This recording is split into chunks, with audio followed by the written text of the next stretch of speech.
ya aki ko me nga pai je itaw me tun ya kapa to san kheng pai chu chu te ya san kheng le kapa de te hello chu pa hai chu Hello. san kheng hello chu tôi từng khỏi nga pai ye ya san kheng pai ka nu câu phục nu ye tuy hôn một nữa thôi em là cái gì đó làm cái phải làm cái hello chứ đấy sa cái câu phục người ấy kami nak dulu tak kisun si set nak ada kan nak kisun kan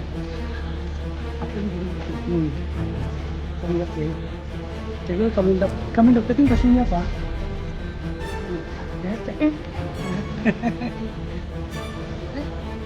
ini nak penting jangan so cuma kisun mau tak ya ni dua ni kan kisun nantang apa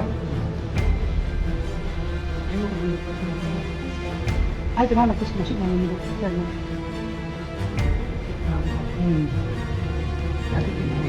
ai adik kamu dari langsung dari lo langsung lo cewek kami dapat kasut na senyum kasih dah sensun jauh kela kasut langsung lo lệ phai rất xiêm đắp in kim khát tên